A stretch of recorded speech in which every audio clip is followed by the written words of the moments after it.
Chers amis Noahide, bonjour. Nous arrivons dans la paracha universelle de Miketz avec également Hanouka. Alors revenons un peu en arrière dans la paracha Vayeshev de la semaine dernière. Une question posée par les commentateurs. Nous avons vu que les frères de Yosef le prennent, le jettent au fond du puits. Et puis une fois qu'ils ont fait ça, tranquillement, ils s'assoient, ils font une séouda, ils se mettent à manger du pain ensemble. C'est assez étonnant, cette manière d'être, cette tranquillité après avoir commis cette action, c'est assez surprenant. Encore plus surprenant est le Midrash qui dit qu'à ce moment-là, quand ils s'asseyaient pour manger du pain, ils étaient en train de nourrir le monde entier de pain. Qu'est-ce que cela signifie? Le Divrei Yoel établit un parallèle, toujours avec la paracha Vayeshev, lorsque Yaakov va voir Yosef en lui disant « Tes frères sont allés faire paître les moutons, il faut aller les chercher, va vers eux. » Et Rachid dit, il ne faut pas dire ils sont allés faire paître les moutons, ils sont allés se faire paître eux-mêmes, comme si c'était eux-mêmes, les frères de Yosef, les moutons qui allaient paître l'herbe. Mais qu'est-ce que ça signifie? Le Divrei Yoel propose l'explication suivante. On voit dans la paracha de cette semaine, la paracha Miketz, que Yosef, ou Hashanit ou Amashbir, c'est lui qui gouvernait, c'est lui qui donnait le blé, c'est lui qui a donné à manger au monde entier.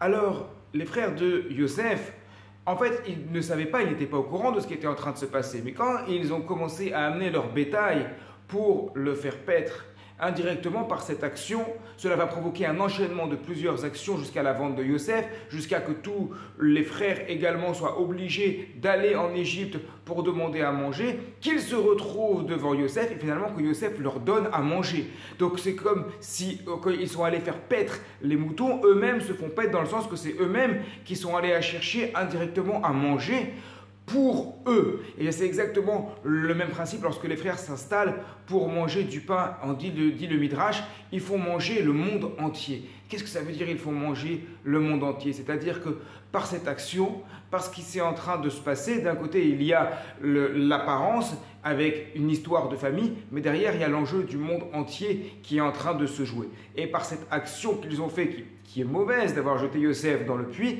indirectement ils sont en train de préparer la suite des événements et comment le monde entier, c'est bien sur le monde entier, va être sauvé, et eux et le monde entier. Parce qu'ils ont mis tout ça en place, alors c'est pour ça qu'ils vont se retrouver chez Yosef et que le monde entier, partout autour de l'Égypte, tout le monde va aller chez Yosef et Yosef va distribuer le blé à tout le monde. On retrouve donc encore ici, grâce à cette magnifique explication, mais en réalité dans les textes lui-même, on retrouve donc encore une fois l'aspect universel de la Torah. Yosef, la Torah ne nous raconte pas seulement qu'il y avait une famine en Eretz Kenaan et que grâce à Yosef, ses frères et son père ne sont pas morts de faim, ils ont pu manger. Elle nous apprend également qu'il y a eu une famine dans le monde et que Yosef se préoccupait que le monde entier puisse avoir de quoi manger. Voilà donc encore cette préoccupation universelle qui passe par Yosef à Tzadik. Le rapport pour conclure avec Hanouka, mais évidemment à partir du moment où les Hashmonaïm ont allumé la bougie de Hanouka, ils ont allumé cette flamme, ils ont permis la avoda du Beth Amikdash, le service au temple de Jérusalem. Mais n'oublions pas que ce temple de Jérusalem, il acceptait également les corbanotes et sacrifices de toutes les nations du monde. Donc en faisant la réinauguration du temple, cela a profité bien sûr pour les Israël, mais également pour le monde entier. Shabbat Shalom et Hanouka Sameach.